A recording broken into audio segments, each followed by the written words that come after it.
اعوذ باللہ من الشیطان الرجیم بسم اللہ الرحمن الرحیم اللہم صلی وسلم علی محمد وعلی آل محمد بعدد کل شیء معلوم اللہ الصلاۃ والسلام علیک یا سیدی یا رسول اللہ وعلی آلک و اصحابک یا سیدی یا حبیب اللہ۔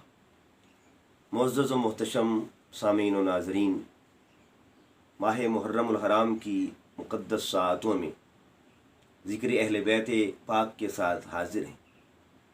آج ہم نماز کے ایک اہم پہلو پر غور کریں گے جس کو درود و سلام کہا جاتا ہے۔ درود پاک ہر نماز کی آخر پر پڑھا جاتا ہے اور اس درود پاک میں دو خاندانوں کا ذکر ہوتا ہے۔ اگر ہم درود پاک پر غور کریں تو وہ دو خاندان کون سے؟ اللہم صلی علی محمد وعلی آل محمد کما صلیت علی ابراہیم وعلی آل ابراہیم۔ ایک خاندان کو آل ابراہیم کہتے ہیں اور دوسرے خاندان کو آل محمد صلی اللہ علیہ وسلم کہا جاتا ہے۔ یہ قرب ذکر ہے کہ جہاں آل ابراہیم کا ذکر ساتھ ہی آل محمد کا ذکر ہے۔ اسی طرح اگر ہم قرب شہور کو دیکھیں، مہینوں کی قربت کو دیکھیں، تو مہینے بھی ساتھ ساتھ ہیں۔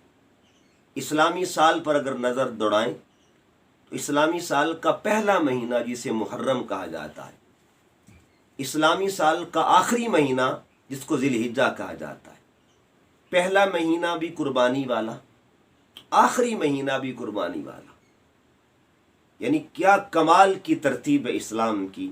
اسلام کا اول بھی قربانی ہے، اسلام کا آخر بھی قربانی ہے۔ اسلامی سال کے جو مہینے ہیں ان کی ایک سرحد پر ایک خاندان کی قربانی کی نسبت ہے اور دوسری باؤنڈری پر دوسرے خاندان کی قربانی کی نسبت ہے۔ ذی الحجہ میں جس خاندان نے قربانی پیش کی اس کو آل ابراہیم کہا جاتا ہے، اور محرم میں جس خاندان نے قربانی پیش کی اسے آل محمد کہا جاتا ہے۔ اسی طرح اگر ہم قرب ایام کو دیکھیں، یوم کی نسبت کو دیکھیں، دن کی نسبت کو دیکھیں، ادھر بھی قربانی کا دن، ادھر بھی قربانی کا دن، دونوں کے لیے تاریخ ایک جیسی۔ آل ابراہیم نے جو قربانی پیش کی وہ 10 ذی الحجہ کا دن تھا، اور آل محمد نے جو قربانی پیش کی وہ 10 محرم کا دن تھا۔ تو 10 ذی الحجہ والے خاندان کو آل ابراہیم کہتے ہیں، 10 محرم والے خاندان کو آل محمد کہا جاتا ہے۔ اسی طرح یہ جو قرب ہے اس کا ایک پہلو یہ بھی ہے، یہ قرب کعبہ بھی ہے۔ ایک خاندان وہ ہے جس نے کعبہ بنایا، اور دوسرا خاندان وہ جس نے کعبے کو بتوں سے پاک کیا۔ کعبے کو بنانے والے خاندان کو آل ابراہیم کہتے ہیں، اور کعبے کو بتوں سے پاک کرنے والے خاندان کو آل محمد کہا جاتا ہے۔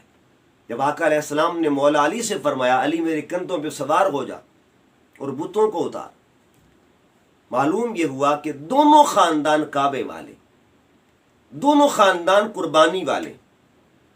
اور اسی طرح اگر ایک اور پہلو کو دیکھیں، اسی قرب کے پہلو کو دیکھیں، وہ قرب صبر ہے۔ ہم قرآن حکیم میں جب صبر کا ذکر کرتے ہیں تو صبر کا دو قسم کا تعلق ہے، ایک ہے انفرادی اور ایک ہے خاندانی تعلق۔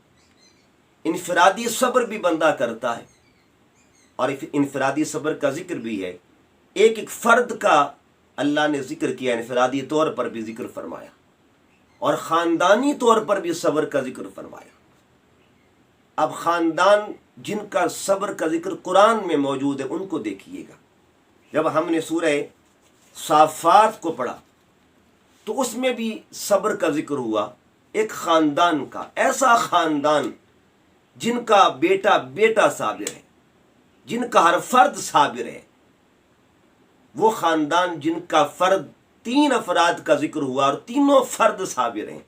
ایک فرد کو جناب اسماعیل کہتے ہیں، بابا جان کو جناب ابراہیم کہتے ہیں، اور حضرت اسماعیل کی والدہ محترمہ کو سیدہ ہاجرہ کہا جاتا ہے، آپ ہر فرد کو دیکھیں گے تو صبر میں کمال ملے گا.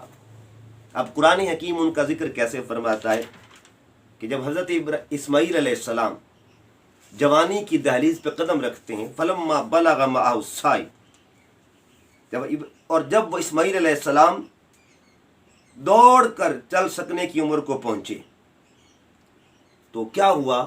حضرت ابراہیم علیہ السلام نے اپنے بیٹے سے کہا، فرمایا یا بنی، اے میرے بیٹے، انی ارا فی المنام، میں نے خواب میں دیکھا ہے، انی اذبحک، میں تمہیں ذبح کر رہا ہوں، فانظر ماذا تری، تو غور کر تیری رائے کیا ہے اس پہ.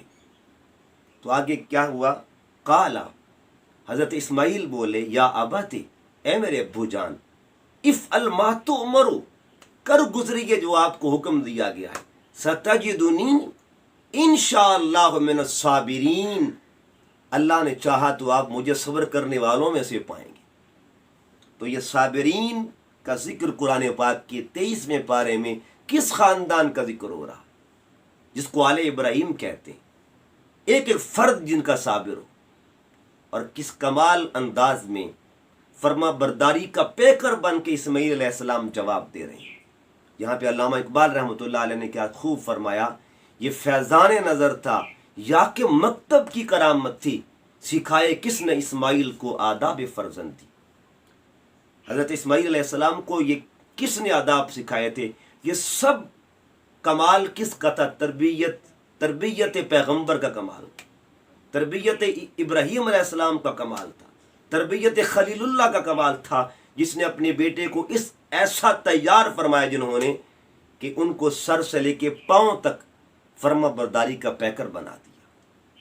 یہ صبر والا خاندان جن کا ذکر سورہ صافات میں ہوتا ہے، اور سورہ دہر میں اگر دیکھیں تو وہاں بھی ایک خاندان کا ذکر ہوتا ہے کہ جب حضرت حسنین کریمین آپ کی طبیعت مبارکہ ناساز ہوتی ہے تو سیدہ کائنات سلام اللہ علیہ، مولا کائنات، اور آپ کی نوکرانی، آپ کی خادمہ، آپ کی غلام جناب فضا منت مانی کہ شہزادے تندرست ہو جائیں، ہم 3 دن کے روزے رکھیں گے.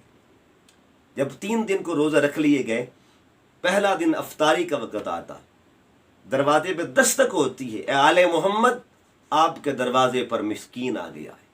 سیدہ کائنات نے سب کچھ اٹھایا اور اٹھا کے خیرات کر دی، خود پانی پر افطار کر لیا.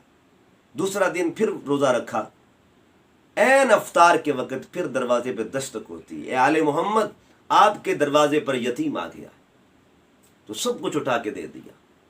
تیسرے دن پھر اسی طرح عین افطار کے وقت دستک ہوتی ہے اور آواز آتی ہے، اے آل محمد، آج آپ کے در پہ قیدی آ گیا، اٹھا کے سب کچھ دے دیا. جب سب کچھ عطا فرما دیا، اب قرآن کیا فرماتا ہے؟ وَجَزَاهُمْ بِمَا صَبَرُوا، اللہ نے ان کے صبر کا بدلہ کیا دیا؟ جنتن، ان کو جنت کا مالک بنا دیا، وہ حریرہ، اور ریشمی لباس عطا فرمائے، جنت کے ریشمی لباس عطا فرمائے. تو یہ قرآن فرماتا ہے کہ یہ صبر کن کا ہے، صبر کا کس درجے پر فائز تھے. قرآن فرماتا ہے وَجَزَاهُمْ بِمَا صَبَرُوا، اللہ پاک نے ان کو جزا دی صبر کی، اور ان کو جنت کا مالک بنا دیا، اور پہننے کو ریشمی پوشاک عطا فرمائے گا. تو یہ آپ غور کریں، ادھر بھی خاندان کا ذکر ہے، ادھر بھی خاندان کا ذکر ہے. 23ویں پارے میں جس صابر خاندان کا تذکرہ ہے ان کو آل ابراہیم کہا جاتا ہے، اور 29ویں پارے میں جس صابر خاندان کا ذکر ہے اسے آل محمد کہا جاتا ہے. وہ بھی خاندان صبر والا، یہ بھی خاندان صبر والا. ایک اور پہلو دیکھیں کہ وہ خاندان بھی میدان والا ہے، یہ خاندان بھی میدان والا ہے. آل ابراہیم کے میدان کو مینا کہتے ہیں اور آل محمد کے میدان کو کربلا کہا جاتا ہے. لیکن یہاں ایک قابل غور بات کہ آل ابراہیم کو اللہ نے حکم دیا، حضرت ابراہیم علیہ السلام کو حکم دیا کہ اپنا لال ذبح کرو. ادھر جب لال ذبح کیا جانے لگا یا اس کو لے کے جانے لگے تو میدان کا تعین خود خاندان نے کیا، کس میدان میں لے کے جانا ہے، کہاں جانا ہے. اور ادھر کیا ہوا، جب آل محمد کی باری آئی تو میدان کا تعین اللہ نے فرمایا. ابھی حضرت امام حسین